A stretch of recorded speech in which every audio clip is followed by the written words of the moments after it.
Well, we have a special guest who's come to join us for a few minutes. We could call this our affirmative action project. Congressman Dan Webster, a family man and small business owner, has served Central Florida for more than 3 decades. Before being elected to Congress, where he's serving his second term, he was Speaker of the Florida House and Majority Leader in the Senate. Currently, he's working on the Committee on Transportation and Infrastructure, where he's looking to improve Florida's roads and highways while eliminating fraud and abuse. Other committee assignments, he's on the House Rules Committee, where he wants to bring more transparency into the process, and don't we need that? You may have heard that in January, he voluntarily cut his congressional budget by over 25% and returned $360,000 to the U.S. Treasury. Thank you.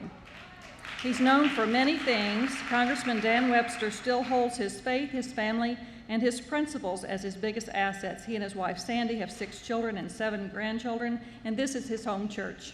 Welcome, Congressman Webster.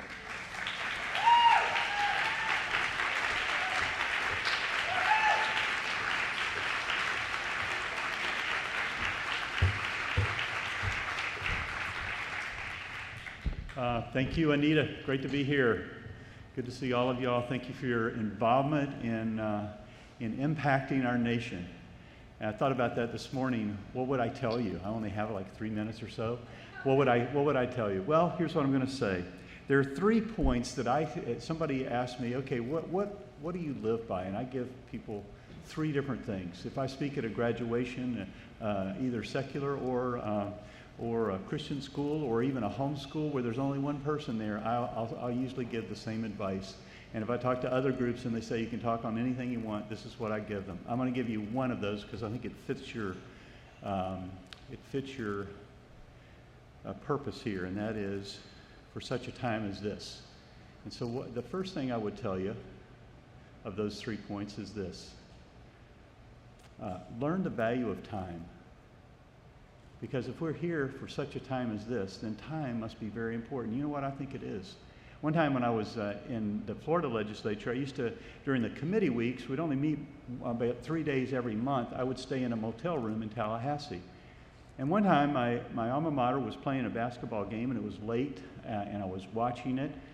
And the first, after the regulation, it was a tie. Then the next overtime was a tie. Another overtime was a tie. And so there was the 3rd overtime. And then I woke up and there was just fuzz on the screen. I missed the end of the game. Woke up the next day, found out they lost. And I didn't get a chance to prepare for the day. And I just said, that's it. I'm never turning on a TV set in a motel room again, ever. And I've kept that vow. And because I wanted my time. If I'm going to number my days, if I'm alive for such a time as this, then I want to take that time and use it for the right thing. So learning the value of time is good. And I would tell you that because, you know, the favorite color of every woman is gold. At least I think it is. And gold is measured in 24 units. So is time. Time is measured 24 hours. Gold, 24 karat, is the purest gold there is. So it must be something about that every hour of our day is important. Every time. And so you as women, I know you can take that time and impact a nation. I was thinking about how just the prayers of the mother of John Newton, before she died when he was 7 years old, she trained him in the scriptures and prayed for him. And he became, as he says in his own testimony in the song he wrote, is he was a wretch. He was blind. He was lost. And yet those prayers of that mother, using her time wisely and teaching him the scriptures in the short time she only had 7 years with that young son, and then she died. But yet he ended up impacting the world, not only with that song, but his life and his connection with William Wilberforce and all the things that he did, pushing aside the old life that he had as a slave trader and a ship runner, or a slave runner. What an unbelievable thing, and what a great change because a mom prayed and taught. So for such a time as this. You want to impact the nation, then I would say, just as try to do in my own life, is keep life simple and impact where you find yourself. I have a verse, I'll end with this, and it's this. It's actually two verses. It's found in Psalm 73. And it's just a simple life. Thou hast taken me by my right hand. Thou shalt guide me with thy counsel, and afterward receive me to glory. So God takes us with our right hand, holds on to our right hand. He guides us with the counsel of the Bible, and then we go to heaven. That's a pretty simple life. And yet that life lived, I guarantee you, by people like yourself and others, and I'll conclude myself too, is a life that can impact others. Because our life is being guided by Him. We're using the Scriptures as the directive, the compass. And then when He decides, even on our last day, the Scripture says, He will be our guide even unto death. So the very day we die, He's going to be leading us. And so whether we have 7 years or 70 years or even longer, teach us to number our days. Learn the value of time for such a time as this. Thanks for letting me come.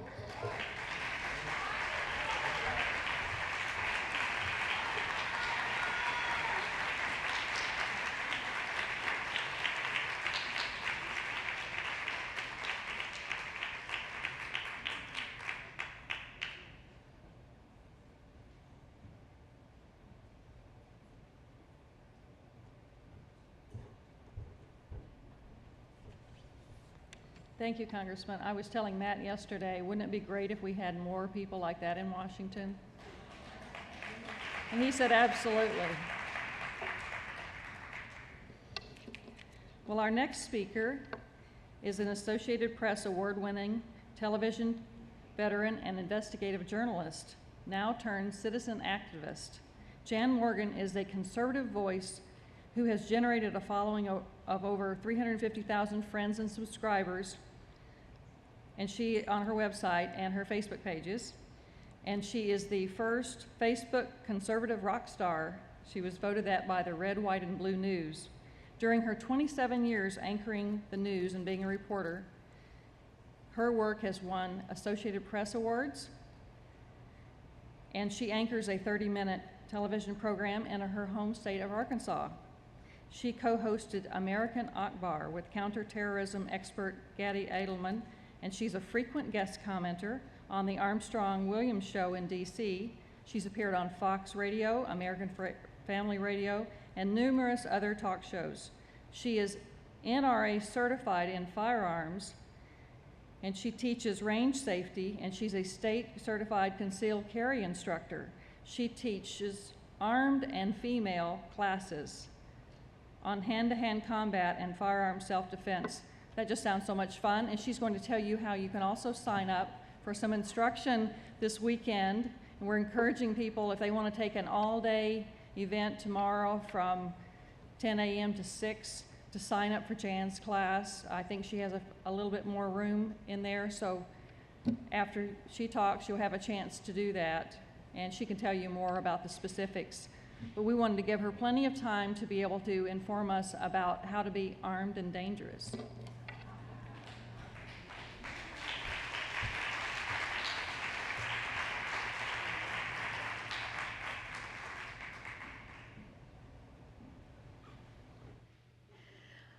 I'm still trying to recover from Kathy Tricoli's amazing song. Does she not have the voice of an angel? I mean, oh. And imagine that. She wasn't even brought here as a singer. She was brought here to keep up with my notes. And so, do you have my notes, Kathy, for this speech? I don't know what I did with them, but anyway. We're so glad that you could sing since you were here anyway. You know, I've had the opportunity to speak around the nation, mostly at Second Amendment rallies. But one of the things I want to talk to you about today, my message is not about being armed and dangerous. My message is about being armed and free and safe. Okay? What is important to you? You may remember Sue Trombino mentioned that earlier today. Did you think about that when she said it? Did you think, what is important to me in my life as a woman, as a wife, as a mother, as a career person, whatever it is that you are involved in life? What is important to you? Other than your salvation. Because I would assume if you're a Christian, you would say that's first and foremost, my salvation. Well, that's taken care of. If you know Jesus Christ as your personal Savior, that's not something you have to worry about. But what is most important to you in your daily life? Is it your husband and your family? Is it your church activities? Going out into the world and helping lead people to Christ? Is that what's most important to you? Is it your career? You go to work every day and you do the best you can do in your job. Is that what's most important to you?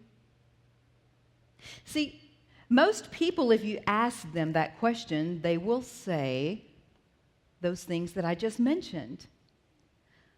But I'm here to tell you that I know what is most important to you. And it's not any of those three things that I mentioned. Because without this one thing, you can't have any of those things. Liberty is the most important thing to you. Because without liberty, you can't defend your family. You will not have the freedom to defend your family. Because the first thing the government's going to do is disarm you. Without freedom, you don't get to go to church. There probably wouldn't be a church. After all, didn't our founders flee and come to this country so they could have freedom of worship? You know, there are so many places in this world that you aren't free to talk about Jesus Christ. And without liberty, you may not get the option of deciding what your career is going to be, because the government will decide for you based on your actions as a young child in school whether you should be vocational or academic. The government will decide where your talents lie and where you can best serve the almighty government. So, do you understand why I'm saying to you today that liberty, that's the foundation of everything else that is important in your life? Got that? Yes? Do we agree? Oh, good. I'm so glad we all agree on that. That's going to make my job a lot easier. Now, see, our founders understood that the only way you can defend liberty, the only way you can defend life and everything that is important to you as a human being is the right to bear arms. You know, there are a lot of Christians in this country who are anti-gun. I heard it often in my own church. By the way, I've changed a few minds in my own church. Now the people under their choir robes are packing. I kid you not. But, you know, and there's nothing, and I understand that. I understand that mentality of God is love and He's about peace and love your neighbor. I understand that. And people have this view of guns as, ooh, guns are terrible, horrible things. Guns kill people. No. Guns save lives. Do you know that last year in this country, now, this is what really ticks me off about the mainstream media. See, I was in the mainstream media for 2 decades. I've worked for ABC, CBS, NBC. My last mainstream media job was as an anchor and reporter for CBS in New Orleans. I left mainstream media because of the liberal bias, and because as a journalist, I still did not have the freedom to tell the people the truth about what is going on in their community and their state on a day-to-day basis, because I could go out and do a story, and then I go into the newsroom and I'm ready to empower the people with truth. And then there's a producer who says, no, you can't say this, you can't say that, scratch this, scratch that, scratch this. And the next thing you know, it's like, I don't recognize this story. You hear the stories on the news that they want you to hear. And what they want you to hear has to do with their agenda.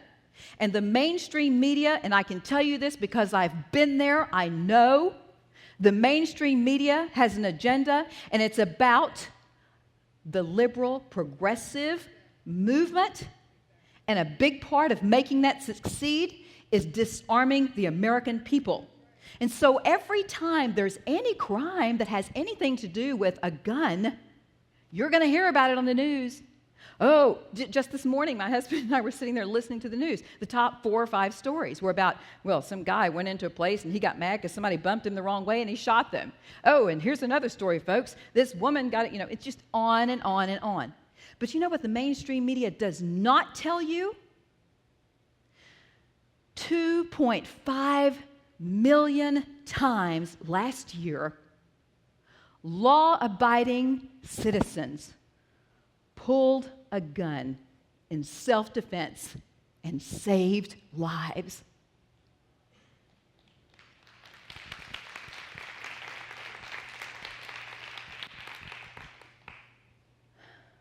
That's why I started my own website, janmorganmedia.com, and if you go there every single day, myself and my writers are going to give you the truth. 90 million gun owners in this country. Think about that. 90 million gun owners with over 300 million guns killed no one last year. You know what, folks? I have a lot of those guns. And I hope in my lifetime that I never have to pull it. I haven't yet. And I hope I never have to. Because you see, I don't own guns so that I can kill people. I'm not out there putting myself in high-risk situations, walking around with an attitude because I'm packing. Oh, I think I'll go to the hood today because I'm packing. Let's just see if anybody tries to give me any trouble. No. As a law-abiding citizen with a gun, you have more of a responsibility than the average citizen to not put yourself in an environment and in situations where you might have to pull a gun. You see, that's what liberals do not understand about the mainstream American citizens who own guns. We're not trigger-happy people. We don't own guns because we want to be bad and try to, take over the world and hurt people. No, we own guns because we want to save lives. And if you're like me, you own a bunch of guns because you're a gun enthusiast and because I feel that one day the direction of our country just might continue in the direction it's going, and I might need those. Because if America's economy collapses and this country starts falling apart, I don't care what neighborhood you live in or how safe your little cozy life is. When people are desperate for food and water and basic necessities, they're going to come to your home, and they're going to come to those really nice homes because they figure that's where all the stuff is, and you better have a way to defend your family and your things. Our founding fathers, they understood the necessity of the right to bear arms. In fact, that's why they gave us the Second Amendment. And there are a lot of people in this country who think, and even gun people, a lot of people who own guns think this. Well, the Second Amendment is my gun permit. The Second Amendment gives me the right to bear arms, to have guns. No, it does not. The Second Amendment says the right of the people to keep and bear arms shall not be infringed. It's not saying, hey, people, you have the right to own a gun. No, the Second Amendment tells the government of the United States of America that the people of this country are born with the right to defend life. We are a free country, and government, you shall not infringe.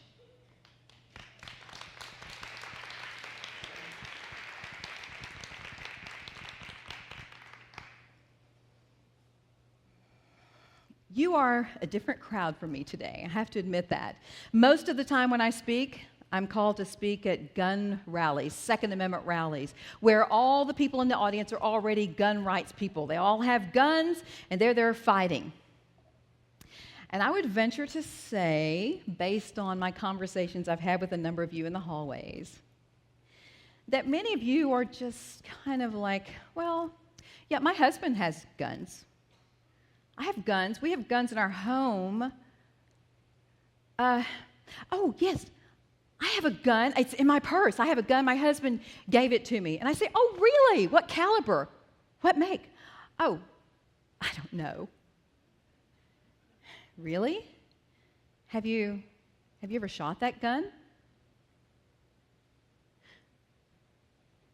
As a Christian and as a law-abiding citizen of this country, another responsibility you have as a gun owner is to know that gun and know what your capabilities are. What are you going to do, ladies, if you're in your home taking care of your lovely children and your husband's at work and some big bad guy on drugs comes barreling through your locked door, like that woman in, was it New Jersey? Where there was actually video of him brutally beating her and assaulting her in front of her own children in the home? She had this amazing, beautiful home, and she had cameras throughout, like nanny cams for her babysitters when she wasn't there.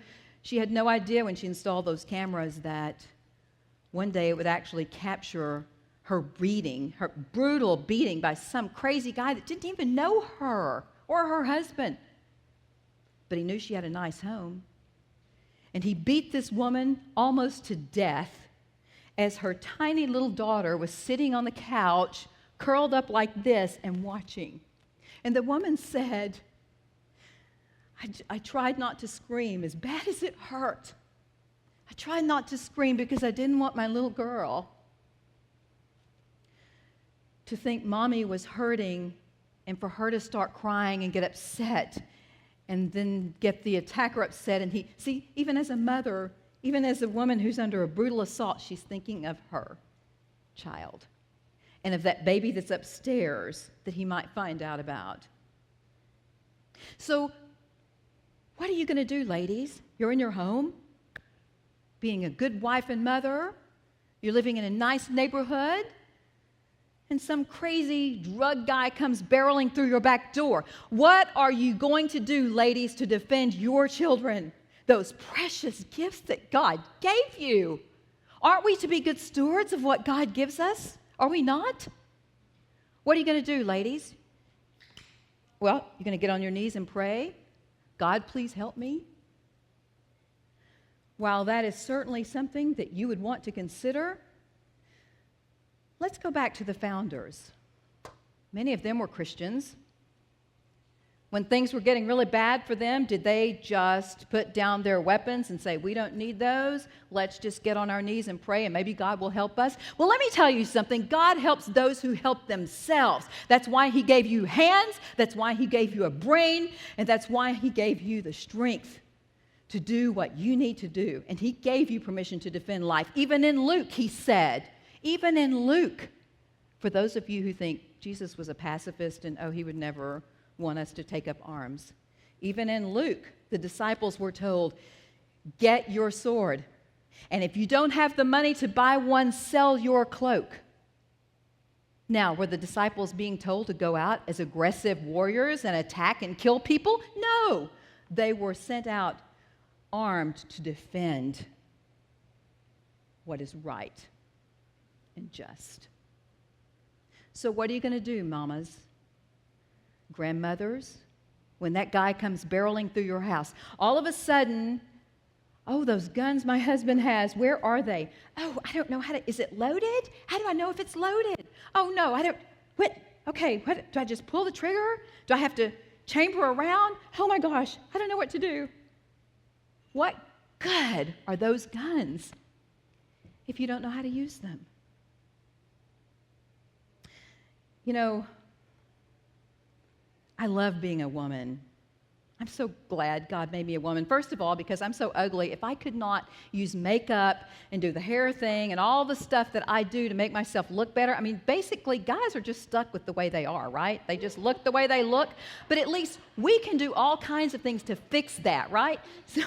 So I love that. And I love being feminine. Someone here suggested to me today after he'd looked at my brochure, he said, you know, just a suggestion, I think that you should come out when you do your speeches in fatigues. You need to look like that tough girl. I said, but he said, I think that would make your message, that would be a better way to get your message across. And I said, well,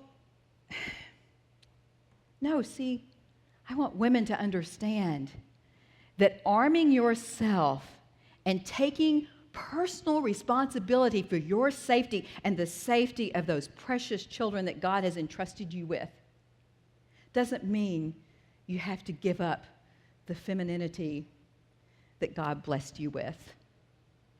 And yes, I carry an AR-15. I don't carry it with me every day, but I do have one or two.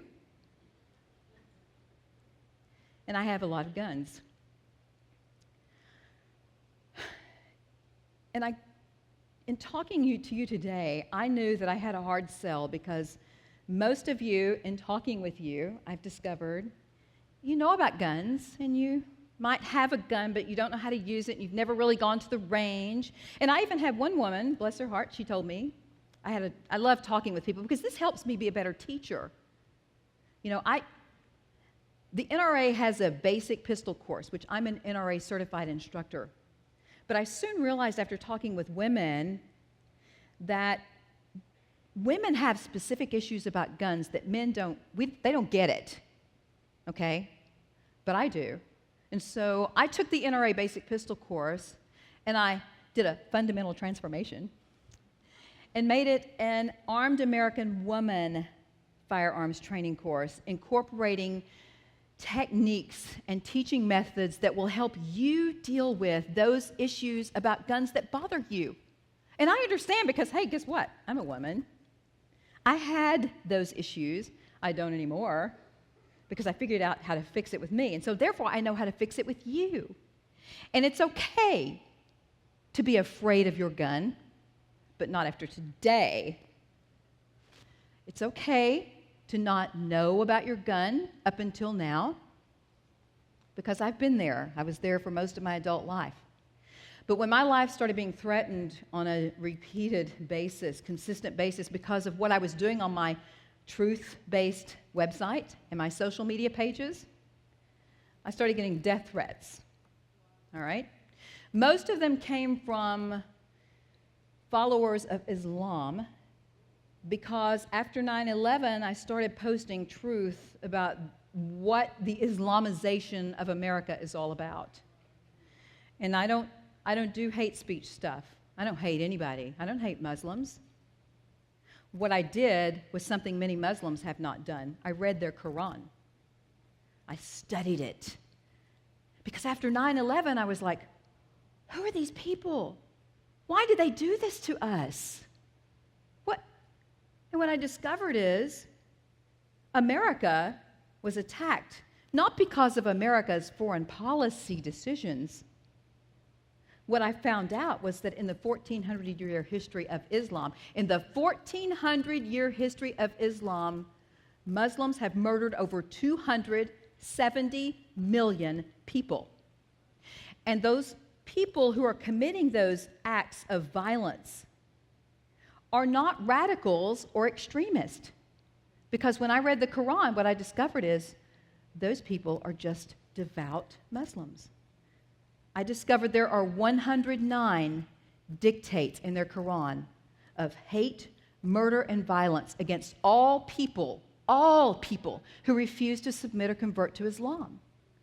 And so you know what I did on my website and on my social media pages? I posted those 109 verses, and I said, people, America, here is why we've had 270 million murders in the 1400-year history of Islam. Let's stop calling these people radical. Let's call them what they are. They are devout. Now, what are we going to do about this? Truth is the new hate speech. And when I started posting truth from their own Quran, they could not argue. So what did they do? They started threatening my life en masse. And when the FBI got involved and said, Jan, we cannot protect you, because basically they had bigger fish to fry than this little girl in the South that's aggravating the Muslims.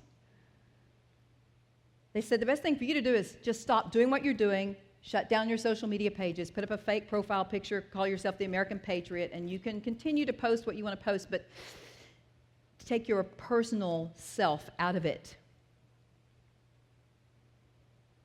For a few days, I thought about it. And then I thought, wait a minute. This is the United States of America. I have a First Amendment right to tell the people of this country the truth. And what I am sharing is not hate, it is truth, straight from their own Quran. So as the death threats came, I decided if the FBI can't defend me, by gosh, I'll just defend myself.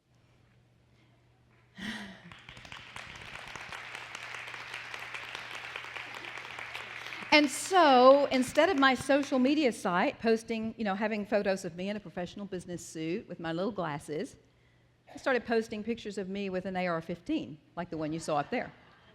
Yeah, I heard you. I heard your response. I thought, oh no, this is going to be hard. God, please help me. Give me the right words to say. And you know what? The threats subsided significantly.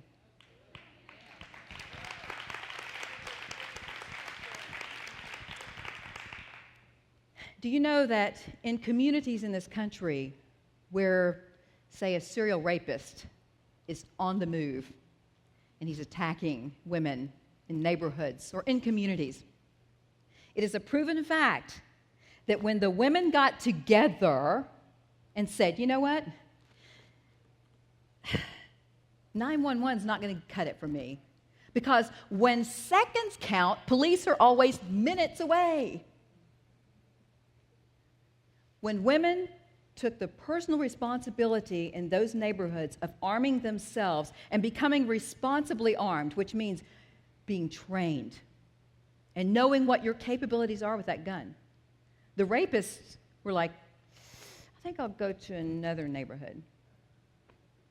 Check the stats. I'm telling you the truth. You know, folks, gun control is not about guns. It's about control. And that's why, to me, people say, why are you so, what's your deal about the guns and about the Second Amendment? I'm not about guns. Even though people call me when they can't think of my name, oh, she's that gun chick. When I arrived here, people say, oh, you're the gun chick. I'm like, okay, but really, I'm the liberty chick. The gun is the tool because I understand why our founders did that. Because without being armed, folks, without being armed, we cannot defend anything else in life. And so, if you don't get anything else today out of what I'm saying, I hope it's that you have a better understanding about the Second Amendment and why, as a Christian particularly, you should understand. Our founding fathers were Christians, and they took up arms and they fought. They fought for liberty. And as a Christian, I need you to understand that if we lose that Second Amendment, and folks, it is under an unprecedented, treacherous attack in this nation. If you pay attention, and you should be paying attention, because if all those things I mentioned to you that are important to you are really important, then you need to understand that the Second Amendment, because I tell you what, the enemy understands that Second Amendment is our last line. It's like this, folks. That's the line in the sand. That's the last line of defense against tyranny. And so, even if you don't want a gun in your home, that's okay. Even if you don't want guns in your house at all, that's between you and your husband. That's fine. I still like you. But what you need to know is that just because you don't want the right to defend life, and just because you choose to be a defenseless victim, please don't pull out of the fight that the rest of us are waging to get our gun rights back. Do you know there are over 20,000 gun control laws on the books in this country? I'm sitting here going, wait a minute. The Second Amendment said the right of the people to keep and bear arms shall not be infringed. So there's 20,000 infringements that have happened because why? Because all that is necessary for evil to prevail is for good men to remain silent. And we've been silent for too long, folks. So regardless of how you feel about guns, how do you feel about liberty? If you feel, there you go, thank you. It's not about guns. The gun control debate is not about guns. It's about control. It's about the difference between dependence and independence. And you have to get in that fight. We need your help. Some of you may be saying, well, some of those gun control laws I'm not opposed to. I mean, why would you be opposed to background checks? Okay, a background check prevents a number of people, millions of people, from getting a gun. Here's why you should be against background checks. Those background checks, the government keeps adding to the list of things that you cannot have been involved in your life in order to own a gun. For example, I just talked with a representative from Alcohol, Tobacco, and Firearms recently, and she told me, I was looking at the list of all these questions to get a gun. I said, wow, is that getting longer, or is it my imagination? She said, oh, it's getting longer, and it's about to get much longer. And she said, yes, much longer. Because of Obamacare, we're going to see questions on there like, have you ever in your lifetime been prescribed an antidepressant? Ladies, if you've ever been prescribed an antidepressant, pretty soon you may not be able to own and carry a gun. You may not be able to get a concealed carry permit. So, oh my gosh, please get that taken care of before that happens. Here's something else wrong with background checks. Isn't part of the Christian faith to forgive? Do you know, if ever in your life, as a young teenager or, young adult, you made a mistake and committed a felony, might not have been a violent crime, just a felony crime, any felony crime. And then you turn your life around. You go to jail, you serve your time, you get out, and you want to become a productive citizen in this great, exceptional nation. But guess what? For the rest of your life, you do not have the right to defend yourself or your family. I know a pastor who was a screw-up in his young adult life. Now he's like 60-something years old, and he has to worry constantly about his family that he cannot own a gun to defend. Let me tell you what else is wrong with those background checks. If you've ever been prescribed an antidepressant, the government says, they might be mentally unstable. And you say, but what's wrong with that, Jan? I mean, we don't want mentally unstable people to carry guns, right? Let me tell you what's wrong with that. It's a slippery slope. Who gets to define mentally unstable? Do you really want the current government to determine that? Because you know what? According to the current government, because I am a God-believing, gun-toting constitutionalist, I am on the domestic terrorist watch list. Well, I haven't seen my name there, but I'm sure I'm there. Because that is the criteria. I have seen the Department of Homeland Security's criteria for domestic terrorist watch list. And folks, if you fit into those categories, you're there. So here's the problem. If the government gets to decide who's mentally unstable, what happens if the government says, you know what? Any person who believes in the death and resurrection of Jesus Christ, they can't possibly be mentally stable. See, our founding fathers said, We are born with that right to defend life. In government, you shall not be infringed. The Second Amendment does not say the right of the people who demonstrate perfect marksmanship. The Second Amendment does not say the right of the people who pass government background checks. The Second Amendment does not say people who have never served in combat and come back to this country a little bit disturbed, they can't own a gun. No, the Second Amendment says the right of the people shall not be infringed.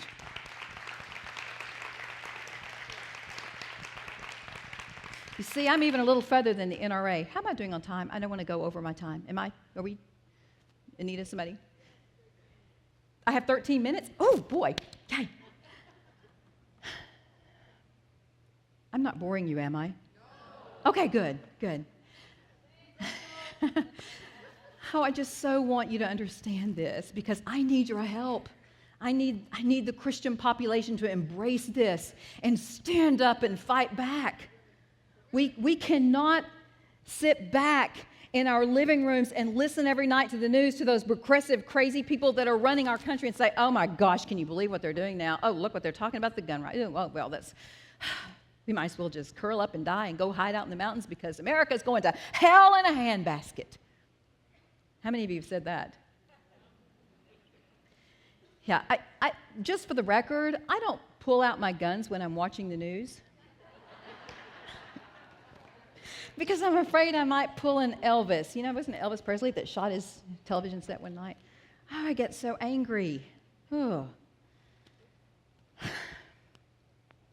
It is a bit overwhelming, isn't it? When you watch the news and you look at all that's going on, and I know, folks, our churches, our good people, we've backed out of the fight because I've heard several speakers talk about that today. Well, you know, when you go out in public, and my own parents used to tell me this, we don't talk about politics or religion. Let's just don't, that just gets people upset. And so we back out because we're nice Christians and we don't want to offend people. And so we just stand back and take a beating. And I wonder, what would our founders think if they could see what we've done with what they gave us? You know, have you ever gone to a birthday party and you just love the person and you think, I want my present that I give that person to be the best ever. I'm going to shop. I'm going to find that one thing that they're going to go, oh my gosh, how did you know? This is what I've always wanted. Oh, there went my microphone. I'm sorry. Sometimes I'm a little dramatic. Okay. So, well, I thought I even took my earring off so it wouldn't get hung up. But it got hung up in all this hair. Okay. I think it's in place again. Yes, okay.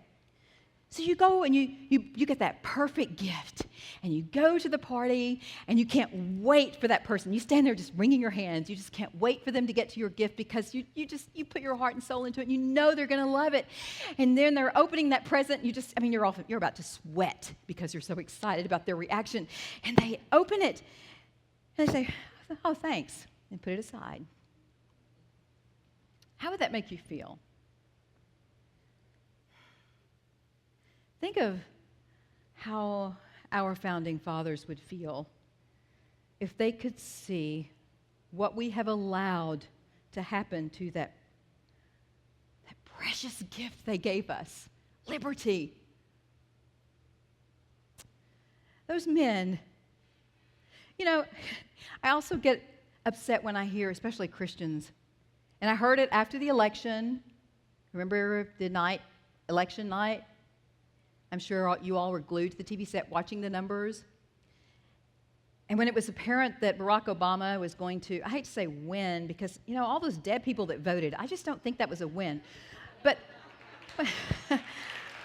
when it was apparent that he was going to get another term, you can ask my husband, who's in a comatose state right now because he's seen this speech. No, he hasn't. You haven't seen this one, baby. You shouldn't be. Are you awake? Okay. My husband, he tapped me. I was laying down on the floor watching this, and I went into a trance.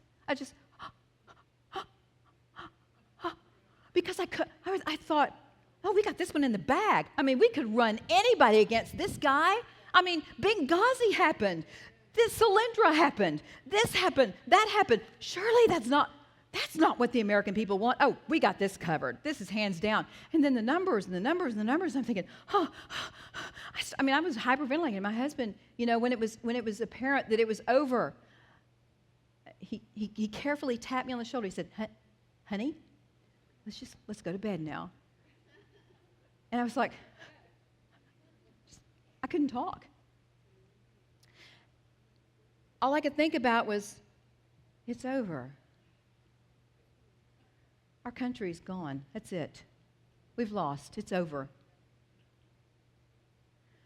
And I wallowed in my self-pity for about 15 minutes, and then I was over it. Because you know what? I started thinking about our founding fathers.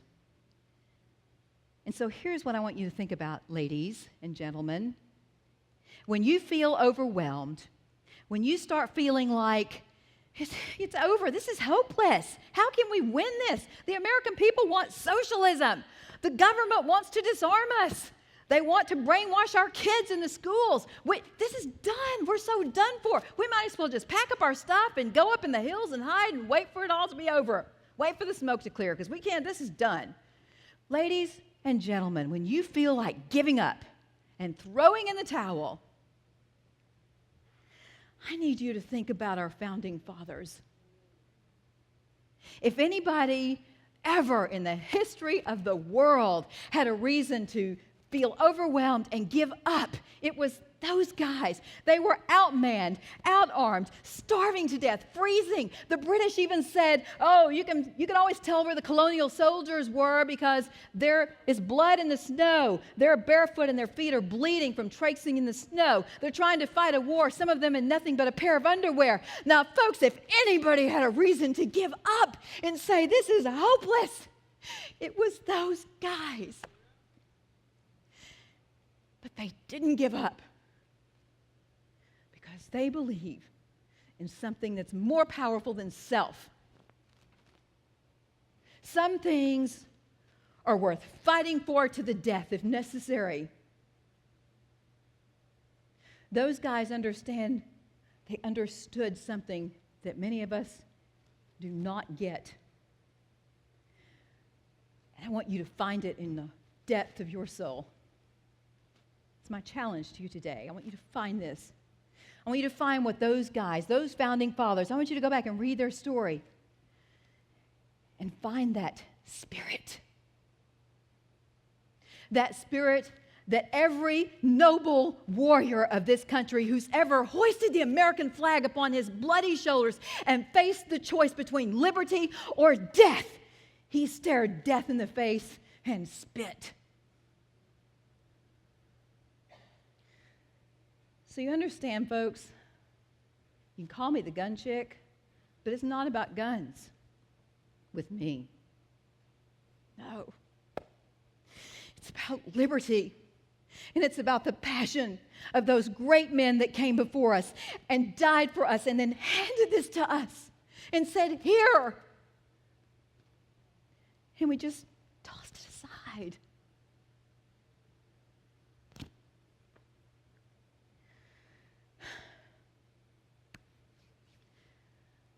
If you don't get anything else today out of what I've said, I need you to remember that an armed America is a free America.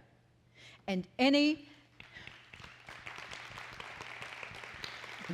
and every attempt to infringe every single little law meant to infringe upon your gun rights is actually one more step up the staircase of tyranny, because these guys, this enemy that is after us, folks, they're after liberty. They understand that they can't just come in and say, okay, we're going to confiscate all the guns in this country. That would be political suicide. No, they're doing it in little increments because good men remain silent. Oh, we can pass this. We can ban AR-15s because, why would anybody need an AR-15? They ask me that all the time. Why do you, liberals come at me, why do you need an AR-15? Why do you need a high-capacity magazine? Why do you need all those guns? And I say, oh, gee, the last time I checked, it was still the Bill of Rights, not the Bill of Needs.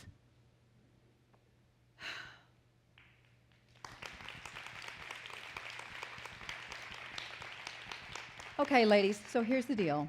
Now that we're over this gun thing, and you see I'm not some kind of crazed gun chick, although I might be. My husband will tell you that on our wedding day, here he goes. He keeps saying, I'm not going to these anymore with you because I tell stories about him, but they're true.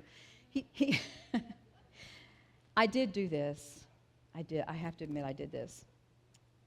And it probably was not the most tasteful thing to do. But you see, I love guns, and I have a lot of them because they're empowering. I know I can defend life, and I may need them to defend liberty one day. And see, I met him at a gun range, actually. And so he has a bunch of guns. And so when we got married during the ceremony, just before the pastor was about to pronounce us husband and wife, I said, wait, can we stop? I'm sorry, but I just need to clarify something with him real quickly, okay? The audience, of course, went, oh.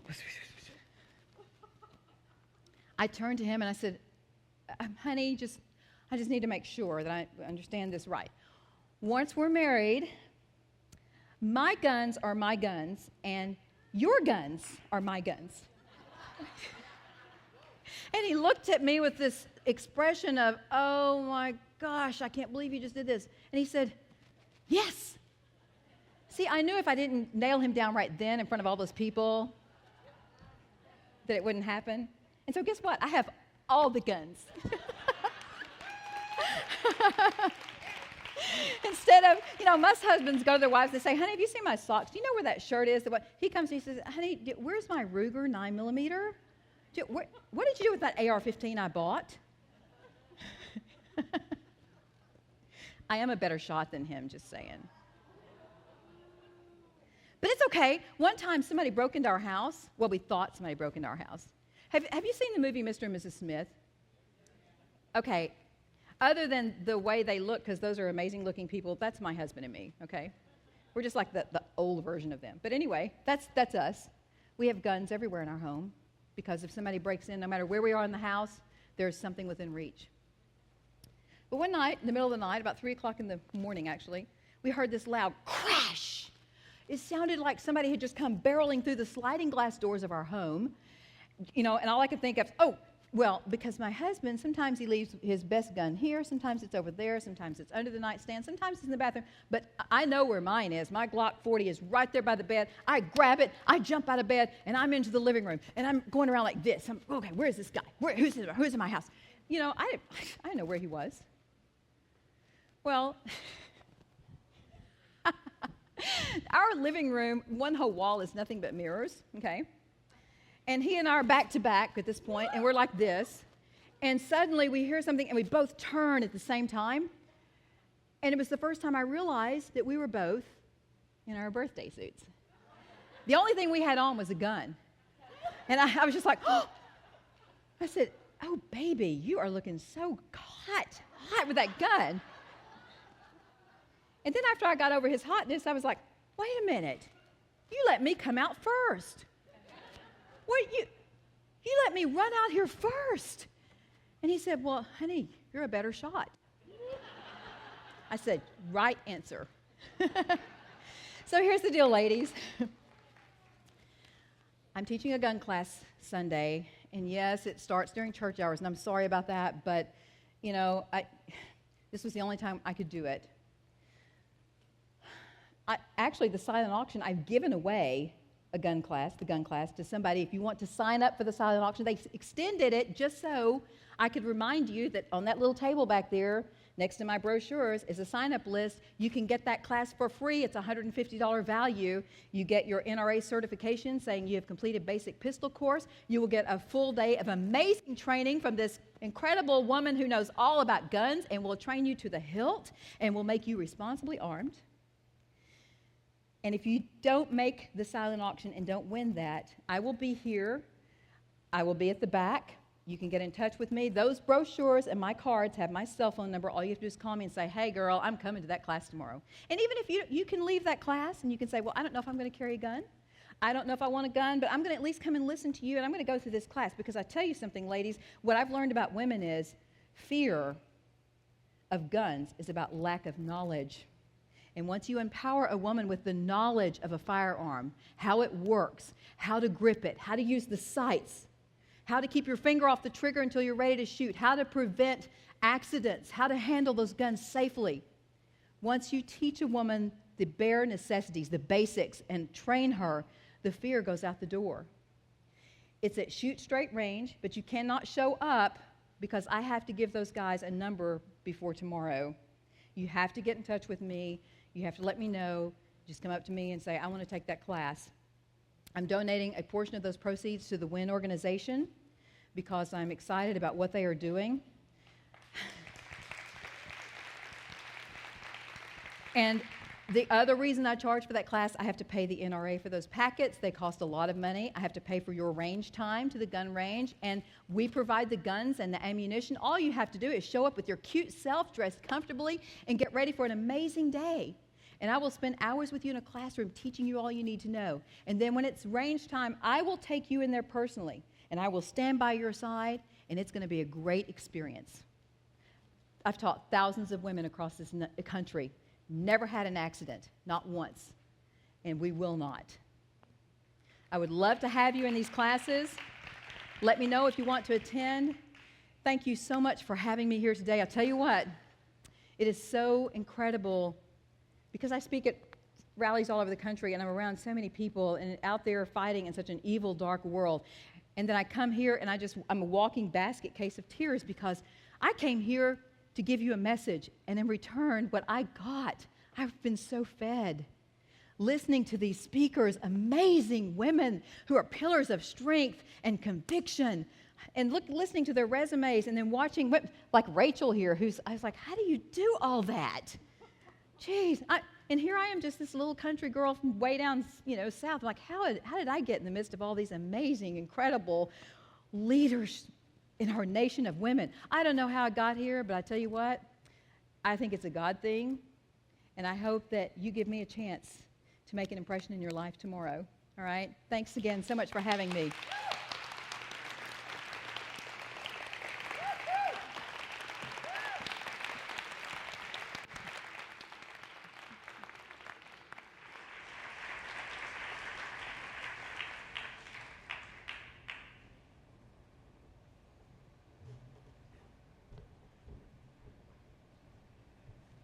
I think Jan has a list of early church services too, just in case. You can do lots of things on an early Sunday morning. We did have our Passport for Prizes drawing. Instead of doing it up here, we just had it done in the back because we're a few minutes behind. So here's our prize, and the winner is Robin Stanley.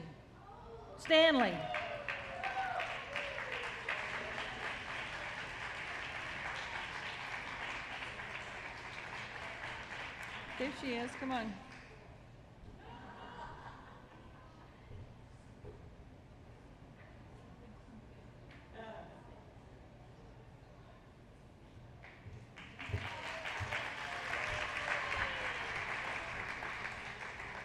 Our silent auction is going to be open until 10 minutes after we finish all the speakers and the final song.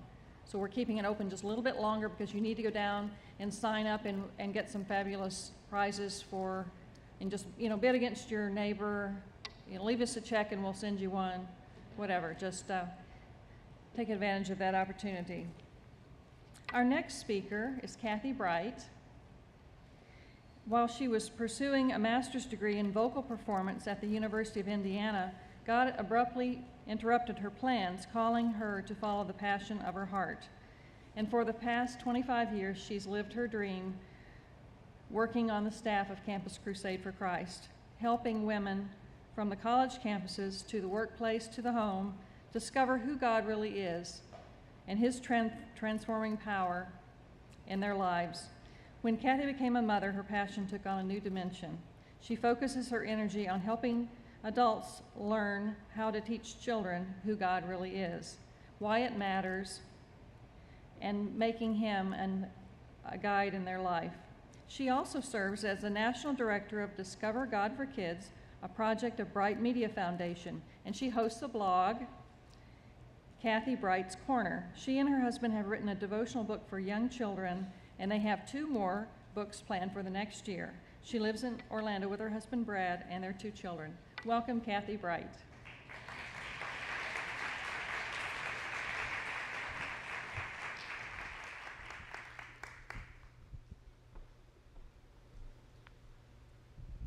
You can start the video.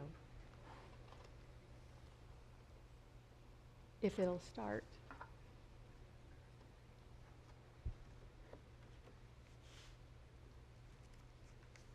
Well, I'll tell you what, you should have if it's not in the PowerPoint, there was another file there that had the video in it. There it is.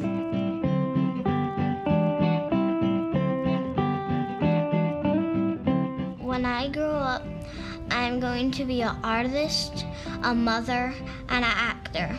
I want to help animals because they're cute and soft to hold. When I grow up, I want to be a professional gymnast or a president.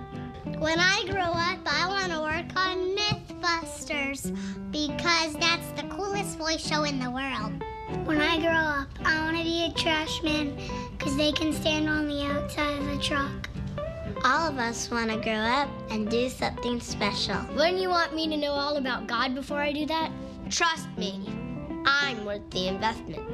I'm worth it. You can help shape who we become and build God's kingdom.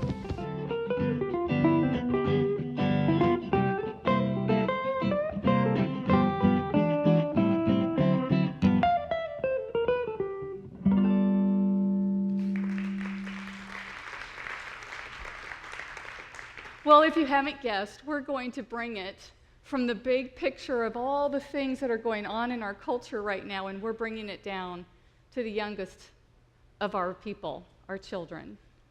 And I want to know right now, raise your hand if you have a child in your life that you love. Imagine it's unanimous. Because whether you're a grandparent, a parent, a teacher, a mentor, a friend, an aunt, or an uncle, there is a child in your life that you love. And we hear on TV all the time about saving our culture for our children. Don't pass on the debt to our children. And yet, in all that talk, which is important, we're missing the most important and fundamental thing. And that's what I want to talk with you about today. Because you see, once upon a time, our president, our teachers, our preachers, our senators, our congressmen were children. And the decisions they make today are a direct result of the teaching and training they received before their 13th birthday. Research confirms that our foundation for decision making is formed in those early years. Our moral compass is shaped, and our view of God and the world is laid. And so whatever decisions you and I and our leaders are making today are a direct result of the first 13 years of our life. Not saying that we can't be transformed. I think Star's example of what went on in her life and how God transformed her and reshaped that foundation in her life, that occurred later on because God intervened and redeemed her. But the reality is, for most of us, that does not happen. If a person in America hasn't accepted Christ as their personal Lord and Savior by age 13, there is only a 6% chance that person ever will. And yet we invest incredible man-hours and money in helping our children from ages 14 and older to undo all the things that were laid in those first 13 years. Star is an example of the exception, this is the example of the rule. And so it makes sense that we want to start investing our time and our thought in our children. My father-in-law, Bill Bright, made the statement that we can trace all our human problems to our view of God. Now, I have to tell you, we were sitting around the dinner table one time, and he was talking, and he made this statement, and he went a little further, and he said, we can trace all of our human problems to an inaccurate view of God. Well, I'm a rather strong-willed, independent person, and so I was a little skeptical of that statement, and I looked at him, and he said, you don't believe me, do you, Kathy? Well, I'm just not sure that you can say that a flat tire is a result of an inaccurate view of God. This is what is amazing. You know someone is confident in what they say when they don't try to defend it. What he said to me is, Catherine, you test that in your own life and you see. I knew I was sunk, but I did it for a month. I started filtering every decision I made in life through how I viewed God. And in a month, I came back, and I had to admit, you're right. Every problem I encountered in the last 30 days are a direct result of an inaccurate view of God. It wasn't that the flat tire was a result of an inaccurate view of God. However, my response to the flat tire was. Because, see, if I'm on my way to a speaking engagement and I get a flat tire, and that is a problem, and I begin yelling and screaming because what am I going to do? They're expecting me. They aren't going to hear what I have to say if I'm not there. And it's like the Lord is up there going, oh my gosh, I didn't know. What are they going to do? Their life is going to be ruined because you have a flat tire. No. My sovereign God is very fully aware of that circumstance. And see, when I know that God is sovereign, when I know that God is all-powerful and there is nothing in my life or even our country's life that is beyond his powerful arm, when I know he is faithful and loving and just and merciful, that flat tire is no longer a problem. Bill Bright would call it an incredible opportunity to see that God work. Maybe he has somebody else that he wants the people to hear rather than me. And this is God's way of getting that person up front and me out of the way. Wow, there's a thought. God is in control, and my view of God takes my circumstances and either makes them problems or opportunities. Can you imagine what would happen if we could teach our children before 13 to view everything they encounter in life as a problem or an opportunity? We talk with the kids and we say, it's a wow. This is either a window, a wall to stop what God is doing or what you think he's doing, or it's a window of opportunity to see God work. Can you imagine what would happen? Baylor University did a study, $250,000 study, because they wanted to see how people in America view God. They discovered that 95% of Americans have one of 4 views of God. And here's the amazing thing. They said if they can identify your view of God, they can predict how you are going to come down on all the social issues, the economic issues. They can even predict how you'll vote because of the way you view God. This is the pie that they created to show how Americans view God. 5% are atheists. The other 4 quadrants are the 95% that fit in. Detached. 24% of Americans view God as detached. They are in essence functional atheists. They won't say that God doesn't exist, but he is completely uninvolved in anything that goes on. 16% view God as just. Now, these people are someone who will tell you, who emphasize the fact that God is just over his love. God is judging, we are all going to be condemned, and that condemnation will come later at the end of life. but they emphasize God's justice and judgment over his love. Benevolent, those are people who emphasize God's love over his justice. This is where most of our people who believe in tolerance and worship tolerance, they'll fall in the benevolent category. God is loving. He is not going to allow you to have to pay for your sins. He loves you too much. He would never send you to hell. They end up in the benevolent. Balanced is someone who believes that God is totally just, and fully loving. 32% fall into that category. Interesting enough, what they discovered is those 32%, they understand it intellectually, but a very small percentage of it understand it in their heart and are living it out on a daily basis. So even that 32% is not really an accurate account of how we as believers are influencing our culture. But the encouraging thing is at least we've got 32% that understand that God is just and he's loving. But what do you see? Out of our culture, only 32% of us are viewing God as he really is. So what does that say? If we can trace all our problems to our view of God, in our country, only 32% of us are viewing God accurately, then where can we trace all of our problems to? And what I want to talk to you about is what Frederick Douglass said: it is easier to build strong children than to repair broken adults. And so at Discover God for Kids, that's what we're about. We want to repair the broken adults. We want to help adults understand who God is. And we actually do that with Discover God. We have something for adults. Because my husband says, unlike the federal government, you can't give away what you don't own. And so if you don't have an accurate view of God, you cannot pass an accurate view of God on to your children. So it's critical that our adults